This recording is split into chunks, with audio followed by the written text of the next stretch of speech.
Is the Texas Chainsaw Massacre the game worth a purchase?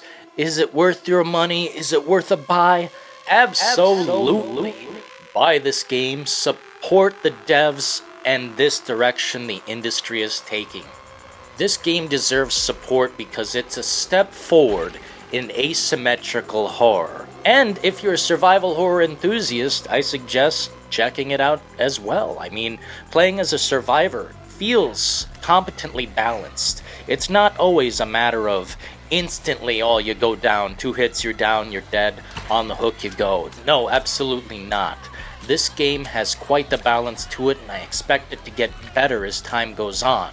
I put about 50 hours into it so far since its release, and I am quite astounded by what it is and what it has done.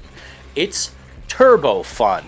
It's turbo thriller. It's so intense that sometimes it's actually spine-chilling. The tension is in the air. You feel like a fucking madman when you're trying to escape from the family.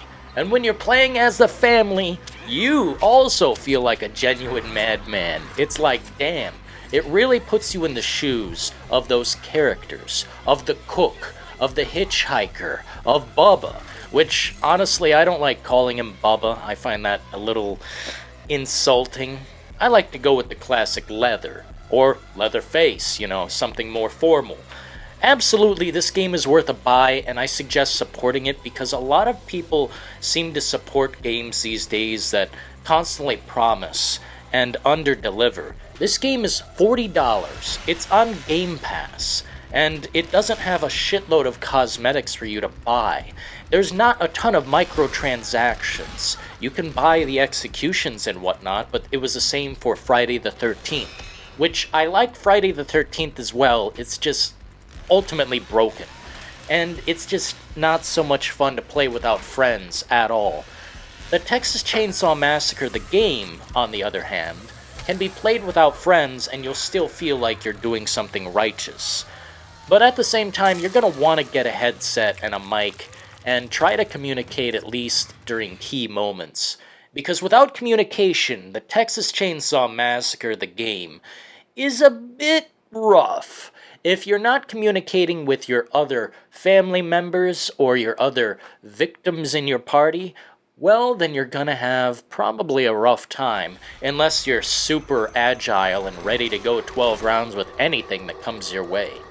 I think this game deserves a purchase also because there is such a hunger for this genre to expand and go further.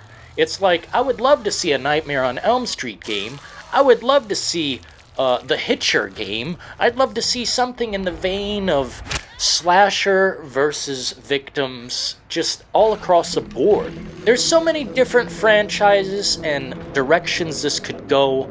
I'd love to see this expand and grow, because to me, Dead by Daylight isn't enough. I don't care how many killers you stack in there, you're still slapping a survivor twice and putting them on a hook. I wanted to show you an actual match and what it feels like to win and lose. It's not a complete win, but it's not a complete lose either. So here's the footage. I played the hitchhiker, and that's probably my favorite character, because he can lay down traps, and it's so fucking dark in this game that it feels realistic as hell. And when there's a ton of daylight, man, I'll tell you what, it's a beautiful, breathtaking image this game has. Holy shit, it is just magnificent visually. And you know what? The mechanics as well, as time goes on, I guarantee we're gonna see this thrive. And right now it feels great, and I can't wait to see it get better. It's going to, and I have faith. Until next time, folks. Ta-ta. Did they get loose on us? Oh, dang it. Should have strung them up better. When you begin a round in the Texas Chainsaw Massacre, you're either Leatherface in the basement with the survivors, or you're one of the other family members above ground. Your job is to set up while the survivors are trying to escape the basement. Your job is also waking up Grandpa, which is part of the setup. Securing the exits is most important for any family members above ground. Bubba in the basement is doing his thing and knocking down obstacles so he can chop up as many victims as he can before they escape the basement. Since each action takes a little bit of your time, you have to think about which actions you truly want to commit to. Sometimes a trap placement can feel a little bit off. It's time to move on and pick another spot. What's not a waste of time is always locking the gates. Make sure your gates are locked. And by your gates, I mean try to choose a side and keep the perimeter locked down. Always check up on your partners when you have an opportunity, but otherwise, there's not much you can do. My suggestion is that if you're using a character from the family that has a limited ability skill set, such as the Hitchhiker's Traps or Sissy's Poison Powder, always remember to use these, especially if you have an unlimited amount of resources. The Cook and Johnny both have unlimited amounts of their resources, as in, when I lay down a trap, that trap's gone forever unless I recollect it or reset it. Absolutely, I must suggest always keeping your skill set active. Try to always play off your skills. And if you don't enjoy the character you're playing, don't play that character, try the next one.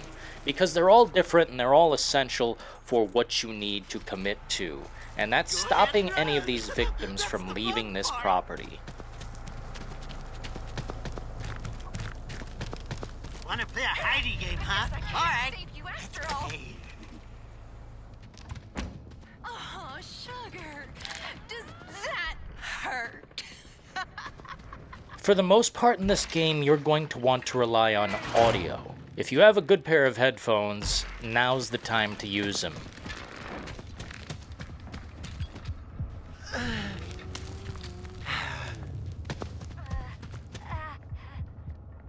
Map knowledge eventually will be supreme in this game, but right now everyone's kind of running around like chickens with their heads cut off. I mean, I'm about 60 hours deep now, deeper into this review, and I gotta say, survivors are starting to put up a great fight. Be sure to use all your senses and take full advantage of your environment, because these victims are quiet as hell.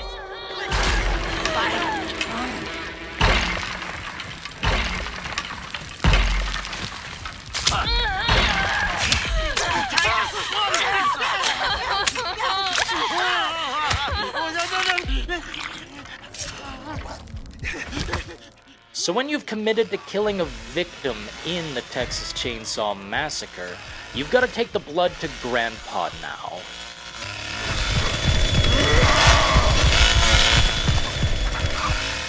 It's not always wise to commit to either taking blood to Grandpa or a kill. You have to determine whether you can do that or not, and whether you have the time. Sometimes you don't have the stamina to commit to the killing of a victim in this game. You have to think exactly how many swings it's going to take and how much health the character might have, but typically you're going to want to swing away, to be honest with you. Be sure to be always actively checking your gates, your fences that you've locked down. Make sure that the lock isn't open now. It'll say unlock or open, and if it's just open, well, then that door is not locked. Some survivor came along and picked it, and guess what? That shit's bad for you. You have to make sure that everything is locked down as tight as possible in this game. But at the same time, you can't watch every exit. You have to make choices and decisions that will affect the game and the overall outcome. That's what makes it so satisfying when you do prevail over survivors or over the family. And sorry I keep calling them survivors, it's just a common habit. Victims is such a demeaning title to have, in my opinion.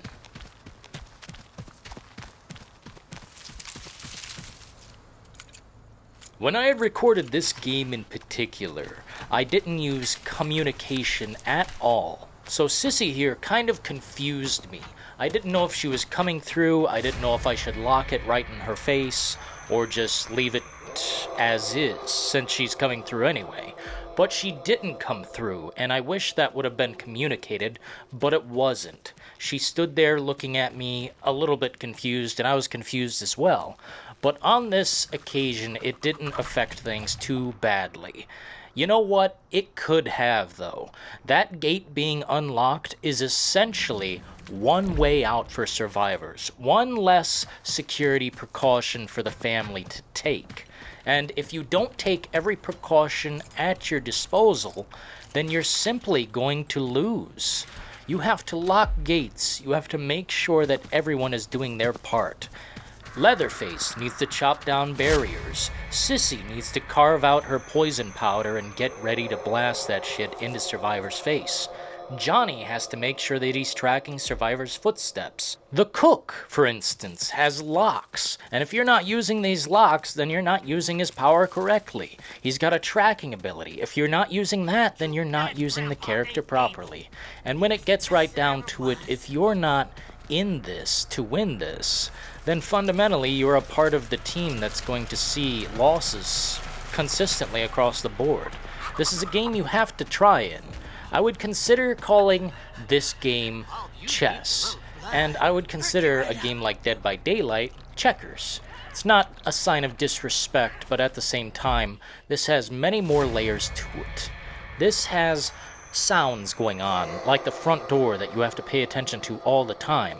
Grandpa can be attacked and incapacitated, leaving you at a disadvantage not knowing where survivors are at.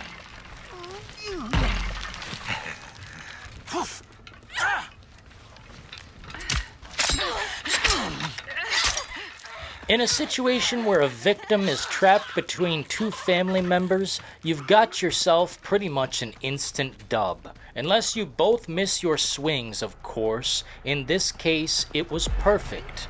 We just trapped the survivor. Whoever claims the kill, claims the kill. The way I see it is a win is a win. And in this particular case, like I said earlier, this isn't necessarily a win, and this isn't necessarily a loss either. But at this point, I had given up. I had thrown. And the reason is, that gate was unlocked. That fundamental piece of information told me that a survivor was on this side of the wall. And if you're on this side of the wall, you've probably been there a minute. And they did indeed get away. All that's stopping you is perhaps a lock or two from getting out on that side of the gas station. And honestly, most of the game comes down to knowing the map. And that's just a regrettable situation, but it's a learning experience nonetheless. This next one is a complete extreme dub as Leatherface. Since we're Leatherface, we start in the basement, and we have two objectives right now. The first is utility. We're chopping things down that are in our way that could possibly prevent us from reaching survivors later on, or within this basement round. And two, brutality, the most obvious of all. Leatherface chops people up, period. It is up to Leatherface to start the round strong, and to stop survivors, aka victims, from going through certain areas to get to the exits. And my objective here, what I was trying to get done, is chop up certain areas that would allow the victims to get through. They aren't allowed to get upstairs. My goal is to stop them, or prevent them from getting up there as long as possible, because eventually Grandpa's going to wake up, and they will inevitably get out of this basement. But that is for me to decide how and when that happens. You have to be aggressive in the basement, but you have to also know when you're chasing someone who shouldn't be chased. In this case, it was a perfect opportunity to chase someone who's kind of a fool. And when someone's kind of a fool, you're going to want to take advantage of this. You got to know who's worth chasing and who's not. And you got to know exactly when to rev your chainsaw and when to use it. Because after all, you can stall, you can overheat, and pretty much you're going to be useless for that amount of time. As long as you're overheated or stalled, you'll be standing there looking like a goofball. And we don't need that. Leatherface is all work and no play. In this match, you're gonna see how I devour these victims. Enjoy.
This was one of the most satisfying matches I'd had in a minute. When you're going up against higher ranked individuals who have been in this game for a minute, they already know most of the exits, and it really comes down to map knowledge, like I said. So over time, I think the way we make this game better, the way we give it more longevity, isn't necessarily through characters or customization, but map design and map intelligence. Variations on this design can help so much. That's my hope for the future of this game. New levels, new level designs, and variations on the maps. Because it's not all about cosmetics, what you're wearing, and what animations you can do. Of course, these things are all nice and beautiful for those who enjoy them, but this game is built on mechanics, and enjoying those mechanics is what it's all about.